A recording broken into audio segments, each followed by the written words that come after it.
गणेश उत्सव के दौरान मुंबई में कई हजार गणपति मंडल लगाए जाते हैं, जहां पर बप्पा की मूर्तियां आती हैं और बप्पा के दर्शन करने के लिए भारी संख्या में भक्त पहुंचते हैं। लेकिन आपको बता दें कि हर मंडल की अपनी अपनी एक कहानी होती है, जहां से उसकी शुरुआत होती है, जिसके बाद बप्पा की मूर्तियां रखी जाती हैं और भक्त उसके दर्शन करने के लिए पहुंचते हैं। और आज हम सांता क्रूज के जिस गौठन लेन के बप्पा के दरबार में मौजूद हैं, उसकी भी कहानी बेहद ज़्यादा दिलचस्प है, क्योंकि यहाँ पर बप्पा को स्थापित करने वाले क्रिश्चियन कम्युनिटी या हम कहें ईसाई कम्युनिटी के लोग थे। और उसी मंडल में हम इस समय आपको तस्वीरें दिखा रहे हैं कि सामने आप इस समय जो तस्वीर देख रहे हैं, ये दगड़ू सेठ पुणे के जो बप्पा की भव्य मूर्ति है, मंदिर है, जहाँ पर लोग जाते हैं दर्शन करने के लिए बप्पा की, उसकी एक रेप्लिका यहाँ पे रखी गई है, प्रतिबिंब रखी गई है। छोटी यहाँ पर ये मूर्ति है, लेकिन जिस तरीके की भव्यता उनके मूर्ति की है, वो भी यहाँ पर आपको उस तरीके से देखने को मिल जाएगा। लगेगा जैसे दगड़ू सेठ बप्पा यहाँ पर खुद विराजे हुए हैं और इनको जो ऑर्नामेंट्स पहनाए गए हैं वो भी असली गोल्ड के हैं। और इससे ठीक बगल में आप देखें 7 फीट की यहाँ पर एक बप्पा की मूर्ति भव्य रखी गई है, जिसके साथ बप्पा के उनके पिता नंदी पे सवार शिव शंकर भी दिखाई देंगे। आप जरा मूर्ति की झलक देखिए कि कितनी भव्य ये मूर्ति यहाँ पर दिखाई दे रही है, कितनी खूबसूरत तरीके से इसे तैयार किया गया है और सजाया गया है।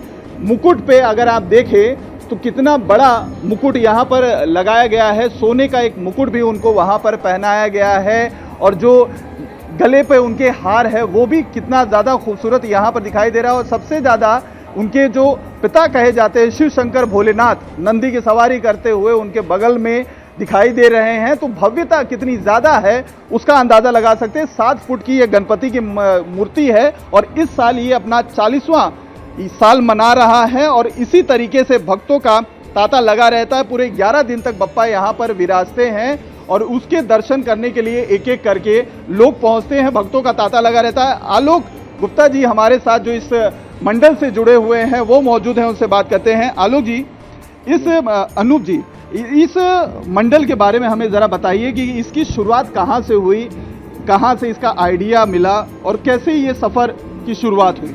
ये आज हमारे को इस साल 41 ईयर्स हो चुका है और हमारे पिताजी हैं और हमारे पिताजी के साथ में सब दोस्त लोग यहीं उठना बैठना। तो जहाँ तक कि मैं बताऊँ आपको 70% यहाँ पे हमारे यहाँ कैथलिक है।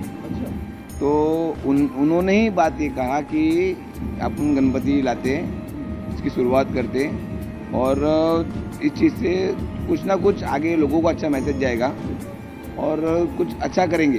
तो उस हिसाब से हमने ये चीज़ हमारे बड़ों ने चालू किया। आज उनमें से कुछ है, कुछ नहीं भी है हमारे बीच में, पर हम लोग उसको फॉलो कर रहे हैं और हम भी ये चाहते हैं कि हमारे भी बच्चे इनको आगे फॉलो करें इसी तरीके से। और जहाँ तक कि मैं आपको एक चीज़ बता दूँ कि हमारे गाउटन में अगर गणपति जी जिस दिन आए हैं तो आप समझिए 11 दिन कोई कैथलिक भी घर में नॉनवेज नहीं बना था। इतनी श्रद्धा है उनको, इतनी श्रद्धा है कि कोई कैथलिक भी नॉनवेज नहीं बना था 11 दिन, जब तक बप्पा यहाँ से जाएंगे नहीं जब तक। खैर जो सेवा तो करना ही है, दिन रात जो करते ही हैं, वो तो है करना ही है, आप आए हैं तो। लेकिन जो चीज़ होता है कि आदमी एक मन होता है कि आज के तारीख में बहुत से ऐसे पड़े हैं जो खाली वेज खाते हैं, नॉन वेज नहीं खाते, पर इनका तो घर में हफ्ते में 7 दिन बनना ही है और वो चीज़ रोकना वो सबसे इम्पोर्टेंट बात है। अच्छा सर, आप भी यहाँ पर इस मंडल से जुड़े हुए हैं, आप जब इस मंडल को देखते हैं, बप्पा की मूर्ति को देखते हैं, तो आपको क्या याद आता है? आपने भी एक लंबा सफ़र यहाँ पर तय किया होगा। हमारा भी बचपन इसमें ही गया है। अभी मैं थाना में रहता हूँ, पर जो मैं 40 साल से मैं इधर ही है। तो ये सब गणपति का जो हमारा चलते हैं, मतलब बोलते पूरा उत्साह से हम लोग यहाँ पे ये करते हैं, इंजॉयमेंट करते हैं। हम जैसे हम सर्विस से आते हैं रात को, फिर उसके बाद हम लोग सब जिसको जैसा जमते हैं वैसे हम लोग इधर हेल्प करके उत्साह बनाते हैं और इतना इंजॉयमेंट करते हैं कि बोल नहीं सकते हम। लगता है जैसे फैमिली का ही कोई मेंबर है, बाहर से गांव आ रहा है, विदेश से, हम जो है उसके स्वागत करना है, उसकी तैयारी करना है। परफेक्ट वैसा ही होता है। अच्छा, कैथोलिक्स के लोगों की जो है ये कम्युनिटी यहाँ पर ज़्यादा रहती है, तो क्या जिस समय शाम को आरती होती है, सुबह की आरती होती है, वो लोग भी आते हैं, पार्टिसिपेट करते हैं? पूरा पूजा के दिन से वो पूरा रोज के लोग इन्वॉल्वमेंट। इवन जो रूफस डिसोजा नाम के जो हमारे स्पेशली ढोल बजाने के लिए आरती के लिए आते हैं, प्रॉपर टाइम पे वो आके पहला पहुंच जाते हैं। इवन इतना मैं कल की वो बताऊंगा, कल मैं उनको गलती से फ़ोन करना भूल गया तो आके मेरे को गुस्सा किया कि आपने फ़ोन क्यों नहीं किया आउटडोर बजाने के लिए। मतलब ये तरह की श्रद्धा है लोगों के दिल में।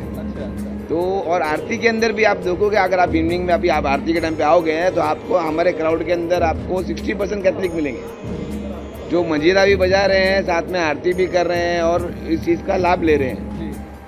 तो ये चीज़ मेरे को नहीं लगता कि बॉम्बे में और भी जगह पे। और दूसरी बात है आपको बताऊँ, हमारे इधर पे एक इकबाल करके हैं, उनका बोलना है कि विसर्जन मेरे गाड़ी में ही करना, मेरे गाड़ी में ही लाना।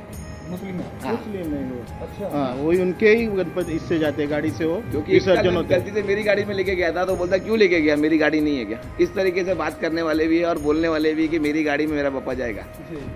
देखिए कहते हैं ना, सर्वधर्म सद्भाव की जो एक मैसेज देने की कोशिश की गई थी, जिसकी शुरुआत 1893 में मुंबई में ही बाल गंगाधर तिलक, जो एक ऐतिहासिक पूरे फ्रीडम फाइटर हैं, उन्होंने शुरुआत की थी कि बप्पा को अपने घरों से बाहर निकालो और लोगों के बीच में लेकर आओ और एक सार्वजनिक गणेश उत्सव मनाओ, ताकि एक देशभक्ति के साथ साथ एक अलग जगह अंग्रेजों को देश से बाहर निकालने की और साथ में सबको साथ में लेकर आने के लिए। वही एक भावना यहाँ पर देखने को मिल रही है कि गाउठन लेन के जिस जगह पर हम मौजूद हैं, यहाँ पर जो क्रिश्चियन कम्युनिटी है वो ज़्यादा बहुमत में रहती है, बहुसंख्यक है वो यहाँ पर, लेकिन स्थापना भी उन्हीं की तरफ से की गई है, कमेटी के मेंबर भी वो हैं और जिस समय सुबह शाम आरती होती है वो भी यहाँ पर पहुँचते हैं। तो हिंदू, मुस्लिम, सिख, ईसाई सभी के सभी लोग इस ऐतिहासिक और हम कहें कि जो एक बड़ी गणपति मंडल है उसमें सहभाग लेते हैं और सभी 11 दिन तक बप्पा की सेवा में दिन रात जुटे रहते हैं। कैमरामैन सागर खड़े के साथ अतुल सिंह, इंडिया टीवी मुंबई।